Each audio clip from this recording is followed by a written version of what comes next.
acho que você desligou, não?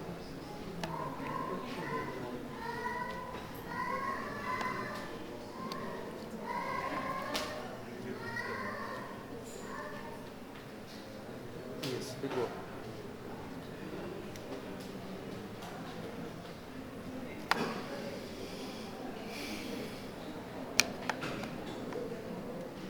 Ah, esse outro aí.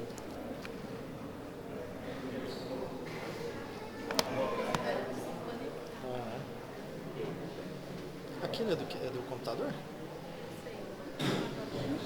Tá. Beleza. E a luz está funcionando?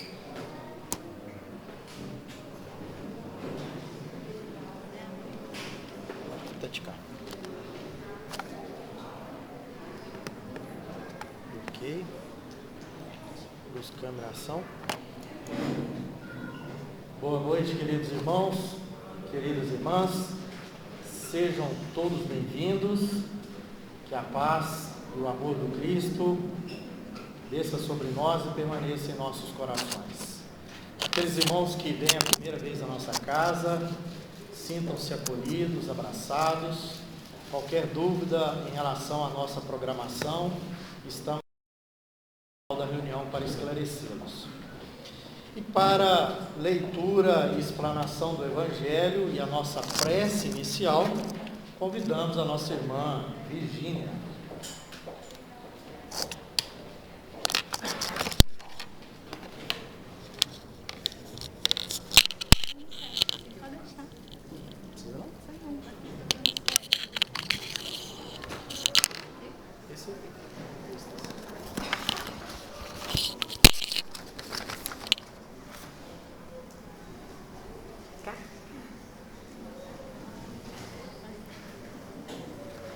Boa noite, meus irmãos. Que a paz de Jesus encontre morada em todos nós e em toda a humanidade. Nós vamos comentar o Evangelho segundo o Espiritismo, no capítulo 13. Não saiba a vossa mão esquerda o que faz a direita. Lá no item 1, fazer o bem sem ostentação. Primeiramente, nós gostaríamos de lembrar aqui uma máxima do Espiritismo, que é: fora da caridade não há salvação. E isso nos iguala, todos nós. Todos nós temos a condição de fazer o bem e a caridade. Deus, nosso Pai, Ele quer a salvação de todos os seus filhos. Então, fazer o bem e a caridade não é uma questão de ter, é ser. Então, nós somos capazes. Se não for pão, que seja a mão.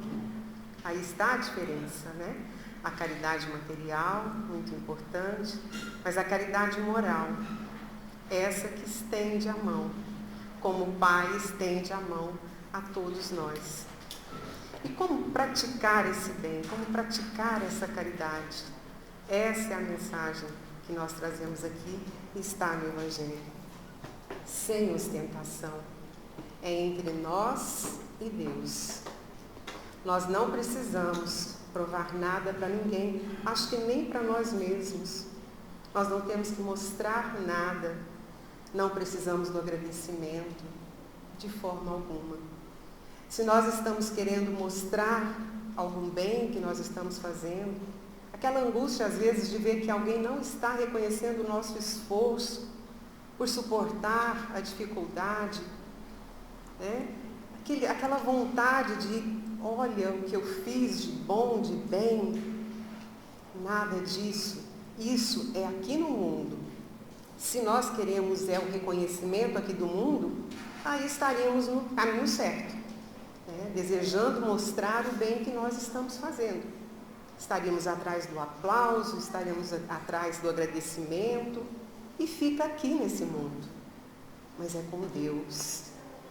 Nós queremos fazer aquilo que o Pai espera de nós, todo o bem que estiver ao nosso alcance. E é como se a gente, por acaso, imaginasse: nossa, mas então eu estou fazendo errado, eu já fiz errado. Mas o bem foi feito. Isso é fato. Porém, nós não fizemos o bem para nós, o bem que o Pai espera de nós. E é como se fosse um GPS usando algo moderno que nós vamos entender. É como se a gente estivesse calculando errado uma rota. Mas Deus nos dá tanta oportunidade de recalcular essa rota para que nós possamos fazer realmente essa caridade, esse bem sem ostentação, entre nós e Deus. E entre nós e Deus está o nosso irmão. E o que ele precisar, o que estiver ao nosso alcance. E tem que ser uma coisa natural. Nós não precisamos elaborar, procurar, é até no pensamento. A gente vencer aquele pensamento que, de repente, mostra um sorriso e por dentro não é bem aquilo que nós estamos sentindo. Então, nós ainda não somos perfeitos. Caímos nessas armadilhas da vaidade, do orgulho. Caímos sim, mas uma vez despertados para essa lição do Evangelho, fazer o bem sem ostentação, a gente liga o sinal de alerta. Vamos recalcular essa nossa rota. A nossa direção é a vida futura. Estamos aqui de passagem. Então, que façamos todo o bem que nós pudermos, seja com o pão ou seja com a mão, mas que a nossa mão esquerda não saiba o que faz a direita. E agora, nesse momento, nós vamos então passar para a nossa prece e pedimos aos nossos irmãos que no silêncio dos nossos corações possamos lembrar aquele irmão que precisa do nosso bem, que precisa da nossa caridade, do nosso amor. Vamos nos ligar nesse momento a todos os nossos irmãos em dificuldade e deixar brotar em nós aquele desejo forte de que todo o bem, todo o amor do Pai se derrame sobre esse nosso irmão. Que nós possamos, todos os dias, no exercício da fé, no exercício do amor, da caridade, do bem que existe dentro de nós, colocar em ação. Colocar todo o amor que o Pai plantou em nós em ação. Amando sempre. Este é o ensinamento, é a lei que todos nós somos capazes de cumprir sem nenhuma dificuldade. Simplesmente amando, que o Pai nos ilumine, que Jesus, esse guia, essa luz que esteve entre nós, nos mostrando o verdadeiro caminho, a verdadeira rota, que Jesus esteja sempre a nos iluminar e que nós tenhamos a sabedoria de reconhecer em todas as suas palavras, em todos os seus gestos, em todo aquele pensamento que nos impulsiona ao bem, reconhecer Jesus nos chamando, nos estendendo a mão. Rogamos, Senhor, nesta noite, que a palestrante possa trazer aquela palavra que nós viemos buscar, que possamos ser tocados e levar conosco todos os ensinamentos. Que Jesus traga muita luz a todos nós e ao mundo. Que assim seja.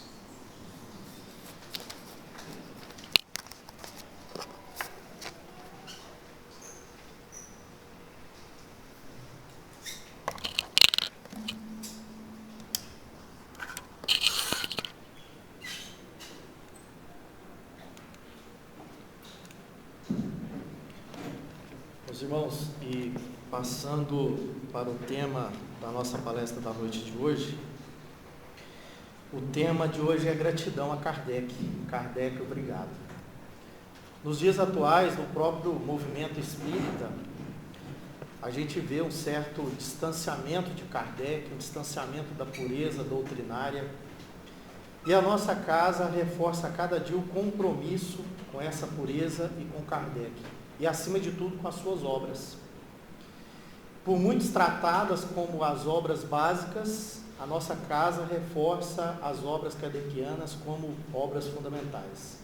os pilares da nossa doutrina espírita.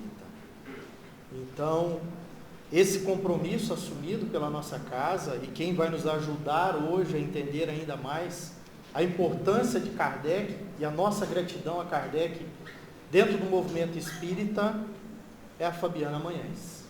Fabiana, que Jesus lhe abençoe.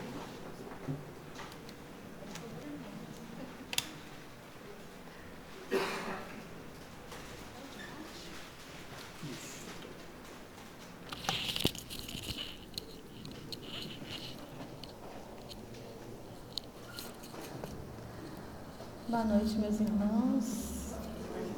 Que a paz e o amor do Cristo Jesus se façam em nossos corações e que a espiritualidade benfeitora nos ilumine, nos auxilie, sobretudo nesta noite de hoje, onde nós vamos realizar uma homenagem a Kardec. Por que hoje? Porque no dia 31 de março de 1869, desencarnava Allan Kardec por causa de um aneurisma.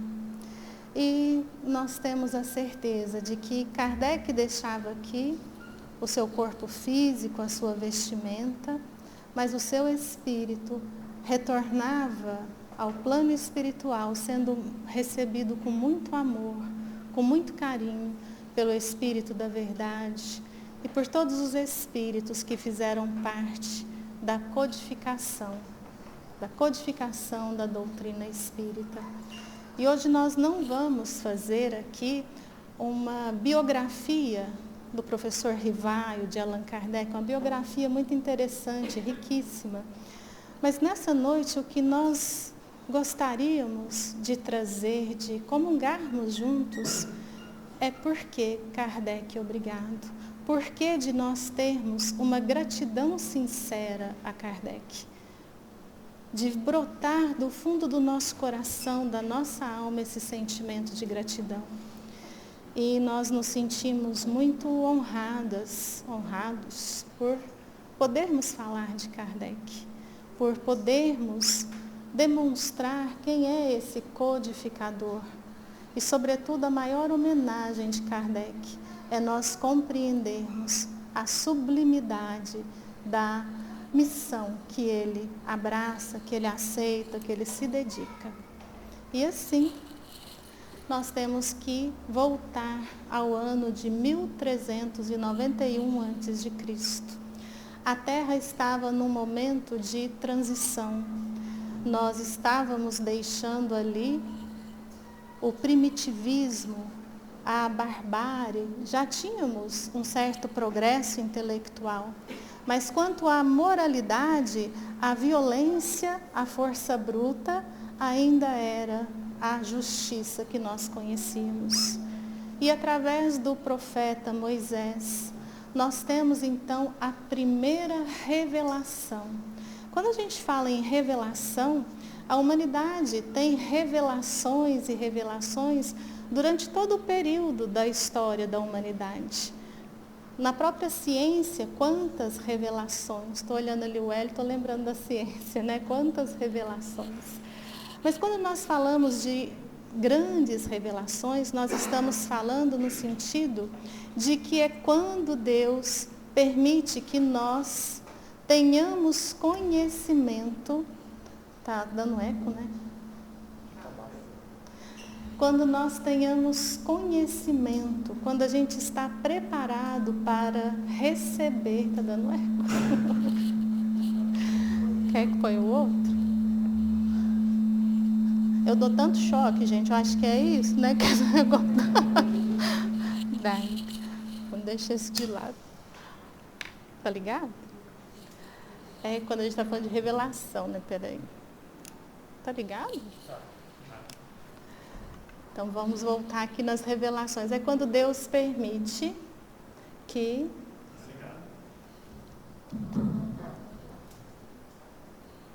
Falar bem pertinho. Aumenta um pouquinho. É quando Deus permite que a humanidade reconheça. Quando a gente fala a verdade, as suas leis, é mais no sentido de que nós já estamos aptos a ter esses conhecimentos. Então é interessante que o profeta Moisés, ele recebe ali no Monte Sinai a chamada Tábua dos 10 Mandamentos, que na verdade é uma pedra. E como ele tinha a mediunidade de efeitos físicos, aqui a gente tem a pneumatografia, a escrita direta. E ali na pedra, nessa tábua dos 10 mandamentos, nós temos essa primeira revelação divina. E aqui é muito importante, como nos traz Allan Kardec, no primeiro capítulo de O Evangelho segundo o Espiritismo, o capítulo Não Vim Destruir a Lei, é Jesus quem diz, vim dar seguimento, que nós temos que separar que essa primeira revelação, quando nós falamos de revelação de Deus, revelação divina, são esses 10 mandamentos. E temos também a lei mosaica, a lei civil, que foi realizada para conter um povo muito violento, muito preconceituoso, muito bárbaro. E nós então vamos ter a primeira codificação, o Velho Testamento da Bíblia, onde a figura central é o profeta Moisés, mas não é ele quem escreve. Ali nós temos mais de 500 leis promulgadas pelo profeta Moisés.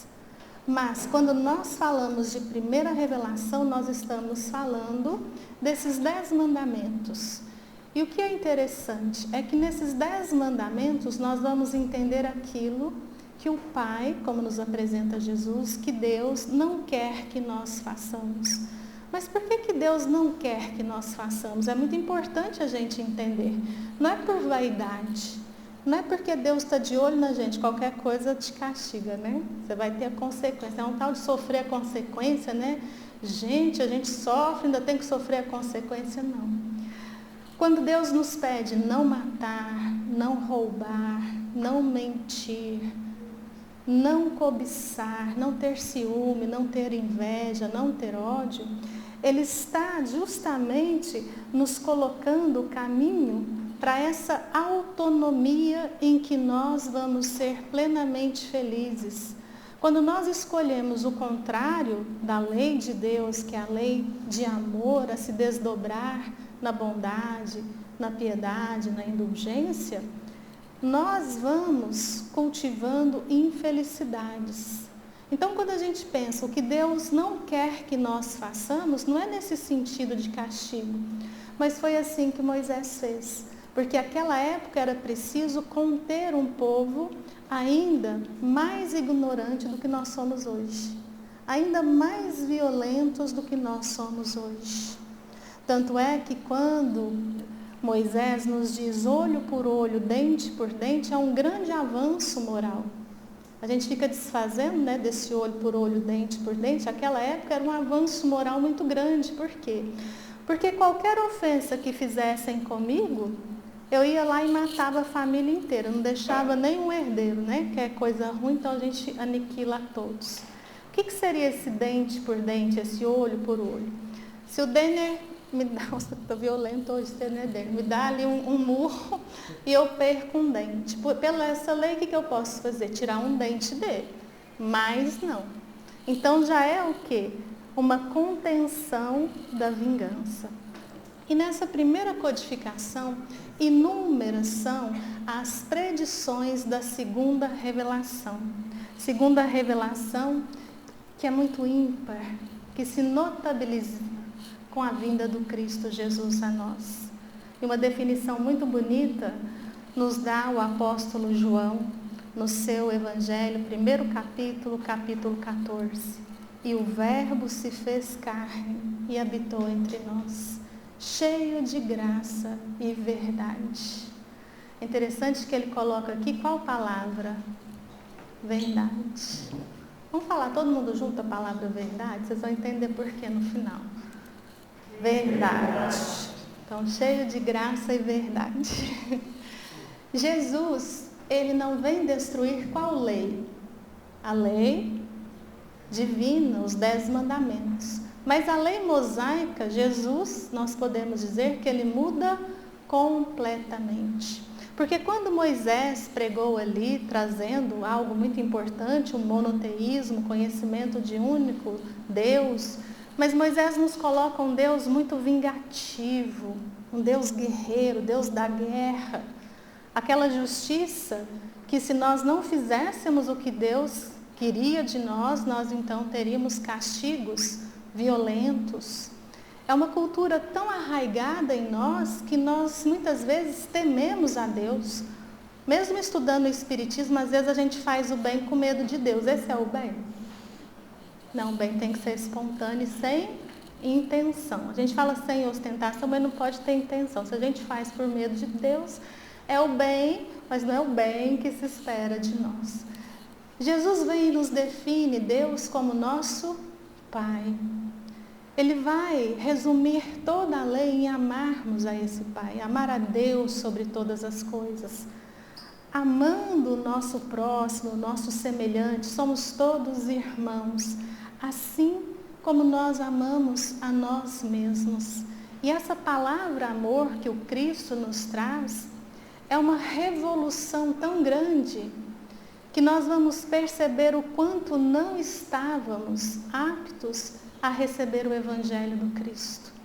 Porque o condenamos à crucificação, à pena de morte, por nos trazer esse amor fraterno, solidário, por não marginalizar nem excluir ninguém, por destruir o preconceito, por nos dizer amai-vos uns aos outros. Quando nós falamos que o Cristo, ele modifica toda a lei mosaica, a gente pode dar o mesmo exemplo. Quando se fala ali de justiça, quando se fala de vingança, o que Jesus nos pede? Amar até mesmo os nossos inimigos. Orar por aqueles que nos caluniam, que nos perseguem. É um amor sublimado que muitas vezes a gente fala, mas nós não entendemos. Quantos de nós batemos no peito e nos dizemos cristãos, mas desejamos que o outro morra? O Cristo veio justamente separar a pessoa das suas ações. É um amor que nos leva a servirmos, espírito da mais elevada ordem, aquele que alcançou a perfeição. Quando João nos diz o verbo que se faz carne, ele está dizendo para nós do Cristo que encarna num corpo físico como o nosso, para trazer essa revelação da verdade, essa revelação da lei, agora desdobrada em cada uma das virtudes que ele deixa eternizada no Sermão do Monte. Humildade, mansuetude, justiça, misericórdia, onde nós vamos purificando o coração, tornando puro o nosso coração. Nas várias encarnações e reencarnações pelos mundos, pelas moradas que o Pai nos oferece, o nosso espírito vai burilando, vai deixando que essa luz que somos nós se irradie cada vez mais em ações de caridade. Burilando esse espírito, nós vamos deixando de lado a inferioridade do ego, orgulho, egoísmo, vaidade, ódio, ciúme, inveja e tantos outros vícios. E Jesus deixa muito claro para nós essa vida futura, a imortalidade da alma. São ensinamentos que Jesus sabe que muitos de nós não estávamos aptos a receber. Que muitos de nós iríamos deturpar o cristianismo por interesse pessoal. Nós fizemos isso. Quantas guerras em nome daquele que pediu para a gente perdoar até mesmo o inimigo? Quantas guerras santas, cruentas, sanguinolentas? Nós deturpamos, não entendemos esse evangelho do Cristo. Mas quando aqui esteve, Jesus nos deixa esse ensinamento.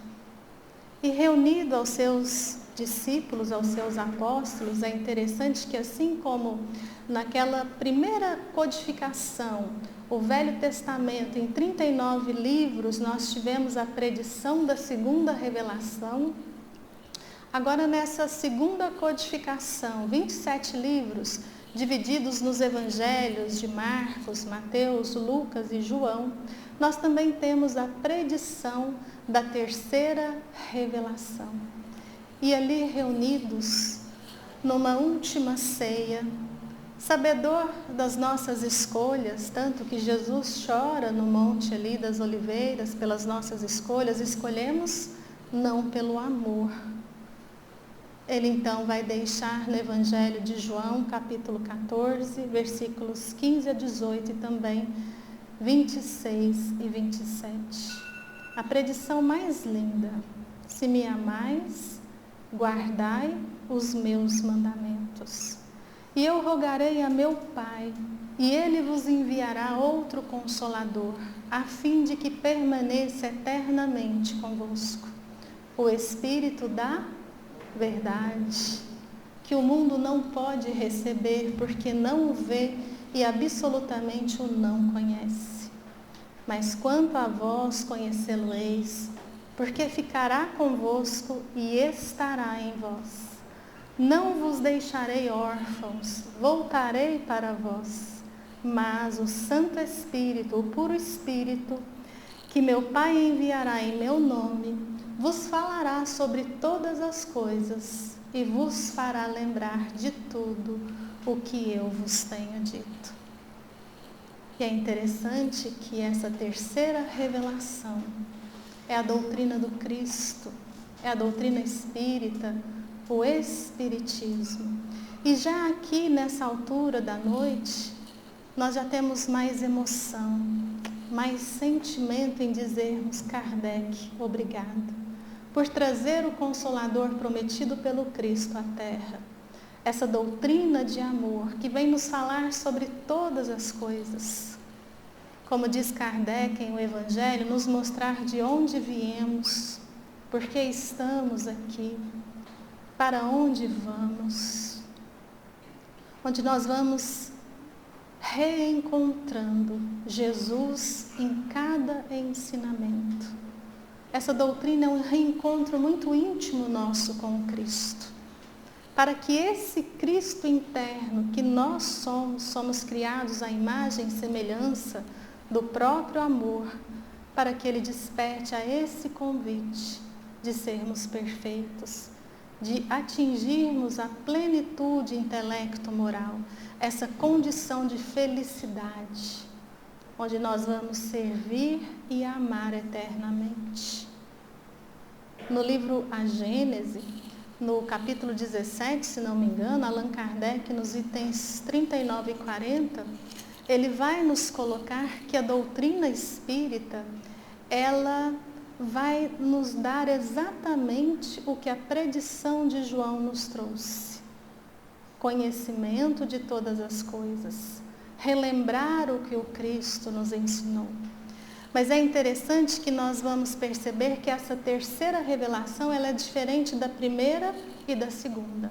Porque foram revelações trazidas por personalidades encarnadas. Já essa terceira revelação, quando Jesus nos diz que ficará eternamente conosco, não pode ser uma pessoa, ficar com a alma gêmea, né? Vai ficar com a gente eternamente, não. E sim um conhecimento, uma doutrina que a partir do momento que nós conhecemos, que nós compreendemos, utilizando dessa fé raciocinada e aceitamos esse ensinamento, o que nós vamos fazer? Nós vamos vivenciar esses ensinamentos. Quando a gente passa a vivenciar esses ensinamentos, esse é um conhecimento que passa a fazer parte do intelecto, da moral do espírito imortal. Ficará eternamente conosco. Então a gente percebe aqui a doutrina espírita como esse Consolador prometido pelo Cristo. Hoje a gente está num tempo muito apertado, mas só comentando que outras religiões consideram Pentecostes como esse Consolador prometido pelo Cristo. Ali eles comemoram em Pentecostes a aliança em que Moisés recebe os 10 mandamentos. É uma festa Pentecostes. E eles falam que ali houve a descida do Espírito Santo. Ali Kardec vai nos dizer, num estudo belíssimo do livro A Gênese, que o que acontece é a mediunidade. Aqueles que estavam ali ficam cheios não do Espírito Santo, mas de um Espírito Santo, de um Espírito puro. Então nós temos o quê? As manifestações mediúnicas. E se a gente raciocinar muito brevemente, se Jesus não podia nos falar sobre todas as coisas quando estava aqui conosco, nesse Pentecostes citado, se passaram 60 dias. O que nós evoluímos tanto que nós podíamos então receber essa doutrina? É interessante que nós vamos raciocinando e percebendo que o Espiritismo ele não se vangloria com o título de religião. Nós não somos uma religião quando nós falamos em hierarquia. Existe hierarquia na casa espírita? Não. Nós não temos rituais, não temos dogmas. Tem gente pensando aí, tem o dogma da reencarnação. O que acontece? Dogma tem vários sentidos, a palavra. Quando a gente fala dogma no sentido de inquestionável, a doutrina espírita não tem. Nada é inquestionável, pelo contrário, Kardec até nos pede o quê? Questionarmos, tudo é questionável. Quando a gente fala no dogma, no significado de fundamento, aí nós temos dogmas na crença em Deus, porque tem como a gente falar que é espírito, mas não acredito em Deus, eu adoro o espiritismo, mas Deus eu deixo de fora. Imortalidade, mediunidade, reencarnação, eu deixo tudo de fora. Aí não tem como, né? São fundamentos. E nós vamos percebendo, então, que nesse Consolador prometido pelo Cristo, quando Allan Kardec, ainda professor Rivaio, vai aceitar essa sublime missão, nós vamos aprofundar um pouco mais a nossa admiração por esse Espírito. Será que qualquer Espírito poderia ter uma missão de receber o Consolador que o Cristo promete? E aí nós vamos voltar à Europa do século XIX, na América, por volta de 1844, haviam lá manifestações que ficaram famosas no mundo inteiro. A Casa Mal Assombrada, em Hydesville, ali a família Fox, as meninas começam a brincar com ali o espírito chamado Pé Rachado. Ele começa, através das pancadas, a contar que foi assassinado naquela casa, que o seu corpo estava ali enterrado. E depois de muitos anos isso é constatado, mas as meninas usam muito mal a mediunidade, né? Elas vão fazer o quê? Dar show com a mediunidade. E aí quando a gente volta para a Europa, em 1844, 45, 50, o que eles chamavam atenção? As mesas girantes.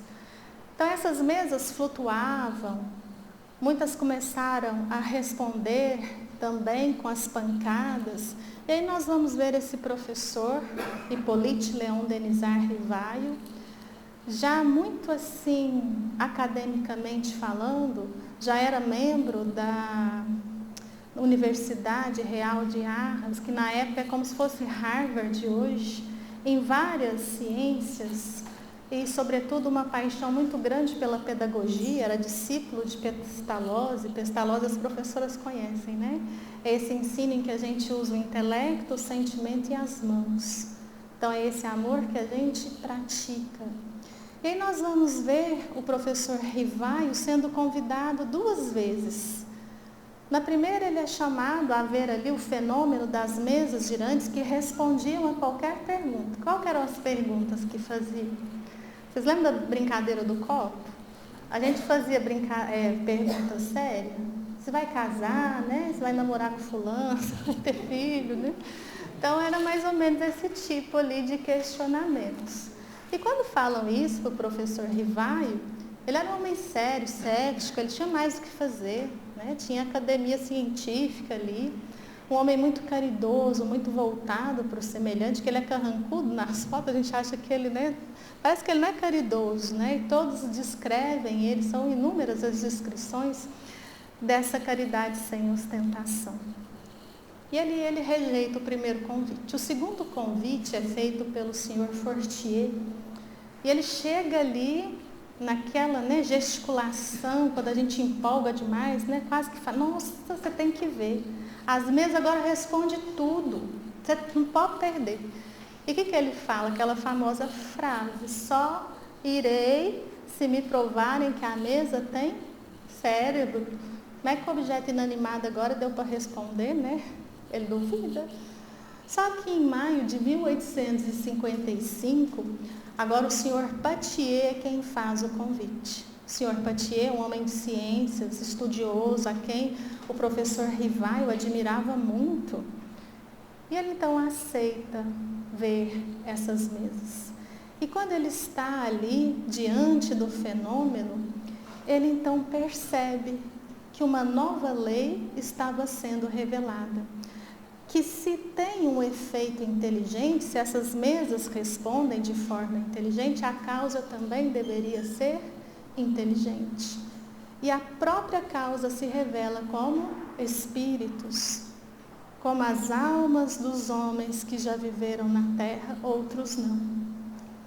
E ali, o professor Rivaio, ele começa a perceber que o saber dos espíritos era muito ligado à sua condição evolutiva, que tinham espíritos que davam respostas muito profundas, outros nem tanto.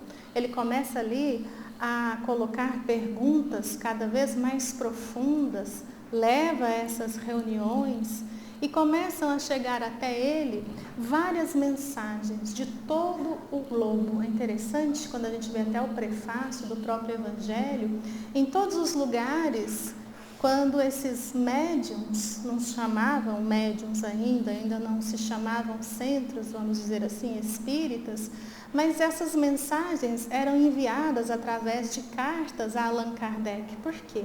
Porque se soube que ele estava ali estudando o fenômeno. E ele vai então codificar. O que é essa codificação?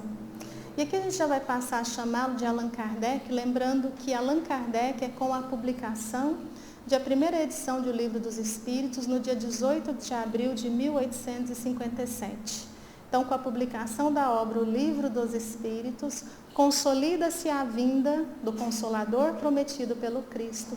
E esse pseudônimo Allan Kardec passa agora a nomear o codificador da doutrina espírita.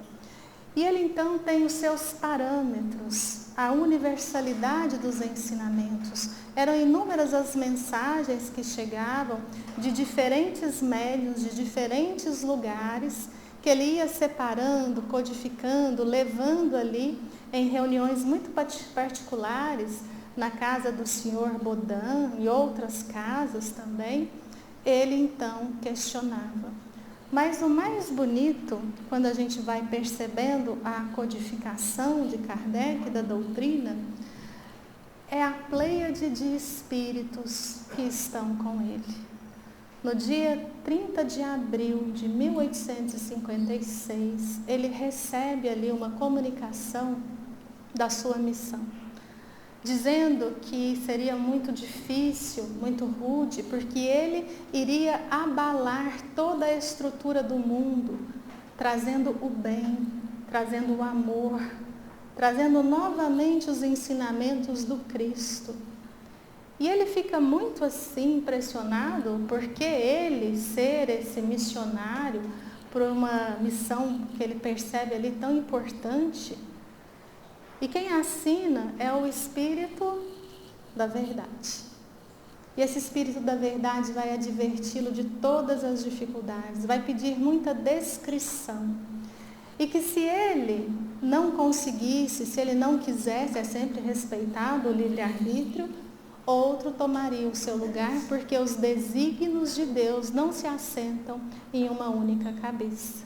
Então aqui ele está sendo advertido que é uma missão que vem de quem? São desígnios de Deus, é uma revelação, terceira revelação. E quando numa outra passagem, Kardec ainda questionando muito, né, dessa missão, numa certa noite, que é a foto que a gente está vendo aqui no telão, ele começa a escutar muitas pancadas. E mesmo codificando a doutrina, mesmo crendo nos espíritos, o que ele vai fazer? Ele vai procurar de onde vêm as pancadas. Ele já não pensa, são espíritos. Né? A gente fica assim, não, será que esse pensamento é meu ou do Espírito? Tem isso não. A gente tem que pensar que a gente tem influência, mas no final a escolha é sempre nossa. Né? Nós somos donos dessa liberdade de escolhas. E quando ele vê que não tem nada, ele então percebe que eram pancadas advindas dos espíritos e interrompe o que ele estava escrevendo. No outro dia, ele questiona. E ali lhe é dito que o seu espírito protetor, o espírito da verdade, ele não estava satisfeito com o que ele estava escrevendo. Ele próprio também não estava. Então eles falam que da 33ª linha tinha um erro grave. Não fala que erro. A gente já ia querer, não, mas por que já não falou qual que era o erro, né? Não, ali ele relê e vê que realmente tinha um erro. E isso vai ficar mais importante, nós vamos ver a sublimidade desse Espírito quando a gente descobrir quem é o Espírito da verdade. Eu já vou dar uma colinha. Quando a gente escuta frases como eu sou o caminho da verdade e da vida, ninguém vem ao Pai senão por mim. Em verdade eu vos digo, quem usava muito essa frase? Conhecerás a verdade e a verdade vos libertará.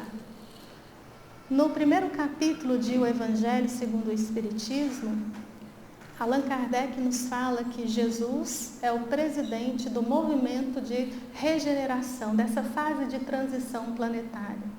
Também no primeiro capítulo, só que agora da Gênese, o Evangelho 64, a Gênese 68, ali Kardec nos diz que o Espírito da Verdade é o responsável, é o presidente pelo movimento de regeneração. Em Prolegômenos, a gente descarta de uma forma assim, bem contundente, a gente tem esse estudo, é interessante, que o Espírito da Verdade não é uma pleiade de espíritos. Por quê? Porque ali nós temos a assinatura de João Evangelista, Santo Agostinho, São Vicente de Paula, Fênelon, Swedenborg, o Espírito da Verdade. É muito interessante esse estudo porque na própria revista espírita, espíritos elevadíssimos vão se referir ao Espírito da Verdade como Filho de Deus. Quem será esse Filho de Deus? Mestre de todos nós, gênio do cristianismo. O Espírito José vem dizer a Allan Kardec que esse Espírito, que significa o próprio cristianismo, estava muito unido a ele, era o seu guia espiritual. Então aqui a gente percebe que o guia espiritual de Allan Kardec é Jesus. E a gente vai falar, nossa, por que ele tem um guia espiritual tão elevado? E aí é Santo Agostinho, na Revista Espírita de agosto de 1862, que vai falar de Allan Kardec, que um encarnado foi escolhido por Jesus. E ele vai falar da qualidade desse escolhido, que é o desejo do bem, um coração bondoso, a caridade natural que esse Espírito traz em si. Essa é uma qualidade dos bons espíritos. Nós somos, quando Kardec divide ali terceira ordem, segunda ordem, primeira ordem, nós estamos na terceira ordem, vocês concordam? Espíritos imperfeitos. Para quem não quiser ficar triste, aquele que responder sim, vai ter certeza que está na terceira ordem. Vocês já ficaram tristes? Já ficaram com raiva? Deixaram de perdoar? Nós estamos na terceira ordem. Por mais que a gente tenha roubos do bem, da caridade, nós estamos aí na terceira ordem. Quem são os nossos anjos da guarda? Aí tem que ser espíritos mais evoluídos do que nós. Então, o bom espírito pode ser o nosso espírito protetor, são espíritos superiores. Já Kardec, Santo Agostinho, falando ali nessa mensagem, deixa bem claro que Kardec é um bom espírito, segunda ordem. O espírito protetor dele, um espírito puro da mais elevada ordem. E o que é mais bonito é o carinho que os espíritos superiores têm com Kardec. O próprio Erasto, que tem várias comunicações dentro da codificação, ele só se refere a Allan Kardec como caro mestre. Se nós pegarmos o 6º capítulo de Evangelho segundo o Espiritismo, o capítulo mais bonito, ali na instrução dos Espíritos, todas as mensagens são assinadas pelo Espírito da Verdade. E ali nós vamos ler o Espírito da Verdade se referir a Kardec como meu discípulo muito amado. E nós, no movimento espírita? Como é triste a gente perceber que Kardec é só uma ilustração, é só a capa. O Espiritismo são outros autores.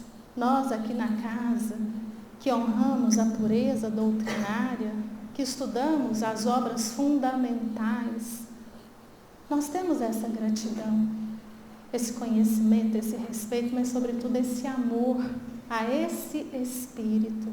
E é esse conhecimento que vai nos encher o coração dessa gratidão, de podermos dizer esse obrigado do fundo da alma, do fundo do coração. Por quê?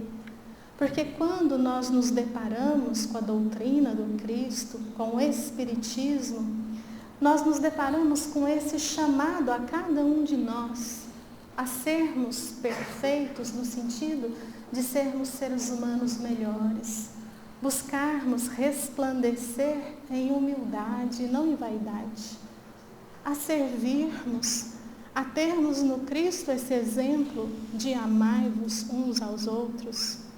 Nós vamos buscando uma simplicidade que vai enchendo o espírito, a alma de felicidade. Não necessitamos tanto dos supérfluos. Não ficamos correndo atrás de que as pessoas nos notem. Não ficamos tão carentes, cobrando, você não me ama, faço isso para você, você não faz para mim, porque eu estou vazia, eu tenho que cobrar alguém, Porque quando a gente começa a ter esse olhar que o Cristo nos trouxe, que o Espiritismo reforça, o olhar para nós, quem somos nós? Espíritos imortais, criados à imagem e semelhança do próprio amor. Vamos percebendo a nossa destinação, felicidade, não sofrimento. Compreendemos o sofrimento porque às vezes escolhemos errado. E o que é necessário? Arrependimento. E esse arrependimento não são forças exteriores, é o nosso ser, é a maturidade do senso moral que nos leva a um arrependimento verdadeiro, a querermos passar pela expiação. Não como castigo divino, não é um castigo divino, é uma escolha nossa, em que nós vamos reparar as ações que fizemos fora da lei de amor. Essa doutrina vem nos consolar e muito mais, de uma forma muito otimista, insufla em nós a coragem, a superarmos os erros, a passarmos pelas dificuldades. Estamos aqui de passagem, somos espíritos imortais, o Pai nos ama e o que Ele quer que nós façamos é ser felizes. E assim nós vamos compreendendo e vamos entendendo a magnanimidade desse Espírito Allan Kardec, que por um convite do próprio Cristo Jesus, ele foi escolhido pelo Cristo, foi escolhido por Jesus para trazer esse Consolador, essa doutrina, que vai sim modificar toda a terra, implantando aqui o reinado do bem, à medida que a gente se transforma. Não é necessário ser espírita, ser cristão. É necessário amarmos a prática do bem, a indulgência, o perdão, todas as virtudes que o Cristo esteve aqui nos ensinando.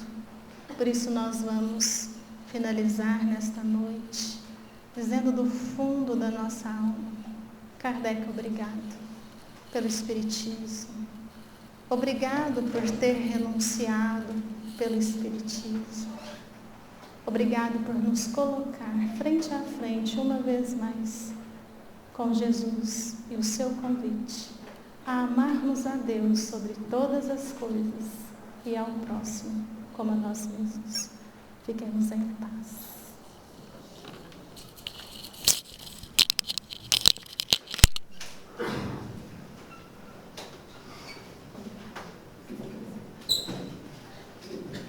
E em gratidão a Kardec, hoje somos agraciados com a participação do nosso coral. Glória a Jesus.